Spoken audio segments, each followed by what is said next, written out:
So, Microsoft wants to buy. But can they buy everything, though? Let's talk about it. Let's get into the video.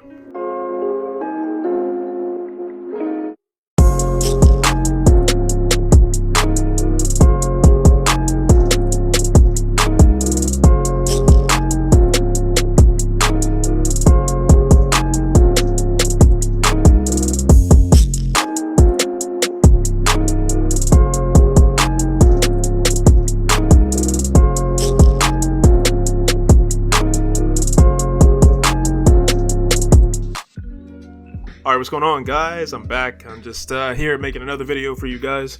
And I just wanted to really just talk about a little bit more about this whole thing with Microsoft and buying things, you know what I mean?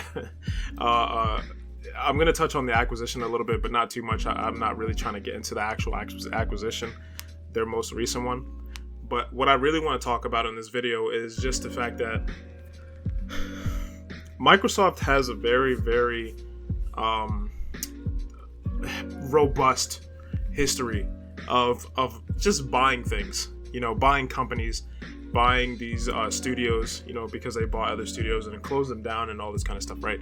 It seems like they have a very, very robust culture around buying things to somehow try to bolster whatever it is that they're trying to do, My question is, what is it that Microsoft, what is their branding? What is it that they're trying to do?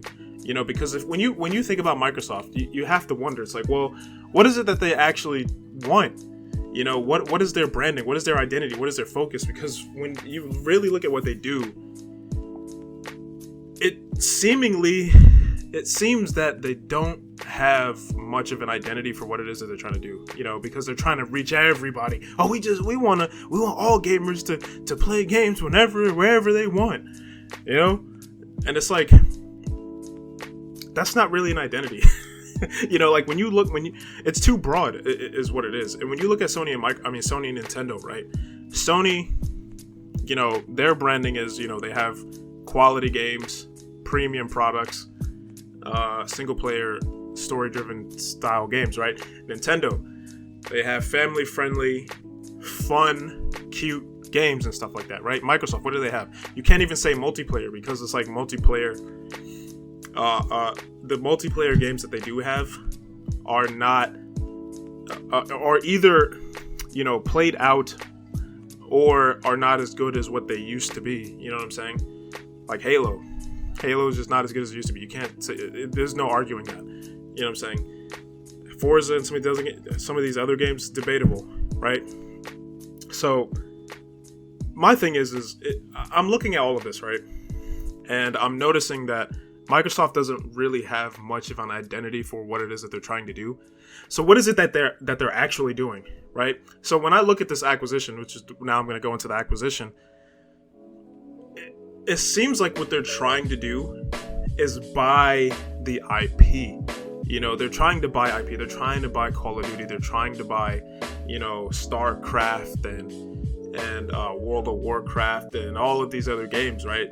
Because they know that they're lacking. That's one of the things that they're lacking in. They're not trying to create, not really, and they buy studios that have absolutely nothing to do with the culture behind what it is that they're doing, So to me, it seems as though that they're trying to buy branding, really. They're trying to buy a brand that they can't really build on their own, basically. They have no vision, so guess what they do? They buy it. They buy branding. They buy games. They buy IP. That's what they've always done. The majority of these games that they have, they've bought them. They didn't create them, they bought them. And it's always been like that. And it seems like it's that, but now it's worse. It's getting worse. They're trying to buy these publishers and buy the branding and stuff like that, seemingly, because they don't have any. They don't have an identity. They don't have a brand for what they're trying to do, other than, oh, we just want gamers to play everywhere, Game Pass, right?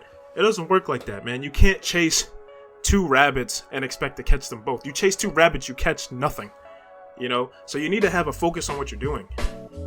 And Microsoft doesn't have a focus. Their focus is just too damn broad, you know, for them to really, in my personal opinion, be successful like they want to be, man. It's just too broad. You have to narrow down your focus on what it is that you're trying to go for, right? And the type of thing that they're trying to buy, branding and all of this stuff, is just not something that you can buy. You know what I'm saying? You can't buy good reputation. You can't. Like Sony and Nintendo have very strong reputations. They've been doing this for a long time, and they've been creating a lot of great games that people love. And they've been doing that for a very, very long time. They've been in the industry for a long time. Microsoft, at this point, they've been in the industry for a long time too, but their culture is not around creativity. Like I said, it's around buying things. Buying games. Now, you got to give them credit for having exclusive content onto their platform. You know, I'll give them credit for that, but I don't give them credit for creating it. There was never any creativity behind it. There was never any passion behind it. It was always just buy. You know? And that's just not something that you can buy. You can't buy a good reputation. You can't buy, you know, trust from the gamers. You can't buy branding. You can't do it. It's something that takes a long time. It does. You know, when you look at games like The Last of Us, God of War, you know, or even, you know, Nintendo's games, Mario and Bayonetta and Animal Crossing and all these games, right? When people hear these names, they get excited. Have you not seen the videos where people get excited, you know, over some of these new games? Like when we first saw Joel, man, you know, for The Last of Us Part 2, you know, everybody lost their minds. Why? Because these games were created in a way where people actually become attached to the characters. You know, people enjoy the stories. People obviously enjoy the games for what they are. They were created to invoke these kind of emotions, right? But you don't create IP, right, that people care about, like within a period of time. It takes time to build these sort of relationships with people. You know what I'm saying? It takes a long time to create an IP that people actually care about. That people actually, when they hear the name, it makes them get emotional, and when they hear their voice, they go crazy, like Joel. You know, that kind of stuff, those kind of emotions that you invoke, you cannot buy. That is something that you have to work towards. That's something that you have to have a creative vision for. You know, you have to have a direction for. You have to know what you want and how you're going to do it. You know what I mean? How else are you going to create something that people can really, really connect with if you don't know who you're focusing on? You know what I mean? If you don't have a focus, then you can't focus on that group. You know? And Microsoft, they just don't have any focus. They're trying to buy IP for who? For Game Pass?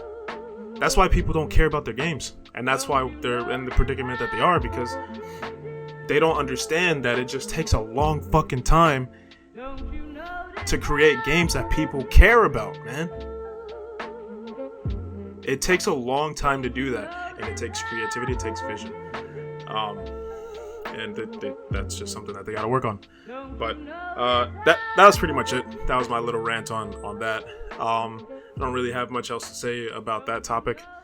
Yeah, but if you enjoyed the video, just make sure you like, share, subscribe. Leave a comment in the comment section, hit that notification bell, and I'll catch you guys in the next video. Peace.